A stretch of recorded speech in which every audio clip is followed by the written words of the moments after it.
Scotland அரசாங்கம் அவங்களுடைய வரி பணத்தை இந்த மாதிரி ஒரு உபயோகமாக செலவு பண்ணுறாங்க.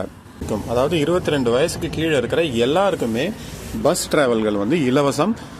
இது ஒரு கார்டு கொடுத்துருவாங்க, NEC யங் ஸ்காட் கார்டுன்னு. இந்த கார்டை வச்சு பஸ் டிராவல், அப்புறம் நிறையா சூப்பர் மார்க்கெட்டில் இருக்கிற சில பொருட்கள்லாம் வாங்கிக்கலாம், லைப்ரரி ஆக்சஸ், இந்த மாதிரி பல விஷயங்கள் வந்து கொடுக்குறாங்க.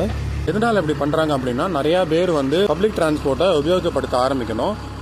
அது பொருளாதாரத்தில் பின்னடைந்து இருக்கிற பேரண்ட்ஸோடைய குழந்தைகளும் வந்து பள்ளிகளுக்கு வர ஆரம்பிக்கும். பேருந்து கட்டணமாக இருந்தால் என்ன ஆகும், ஒரு குழந்தையும் தனித்தனி கார்லேயோ பைக்லேயோ வரும்போது கார்பன் வந்து அதிகமாக இருக்கும். அதே நம்ம வந்து பேருந்து இலவசமாக கொடுத்துட்டும் போது இந்த கார்பனுடைய காலடி வந்து கம்மியாகும் அப்படிங்கிறது இன்னொரு கான்செப்ட். இந்த புது போக்குவரத்தில் சின்ன குழந்தையிலேருந்தே பசங்களை வந்து ட்ரெயின் பண்ணும்போது அவங்களுக்கு வந்து லைஃப் லாங் ஒரு காரோ ஒரு பைக்கோ இருந்தால் தான் வாழணும் அப்படிங்கிறது இல்லாமல் இந்த பப்ளிக் டிரான்ஸ்போர்ட்லேயே வந்து வாழ முடியும் அப்படிங்கிற ஒரு ஹேபிட்டை வளர்க்குறாங்க.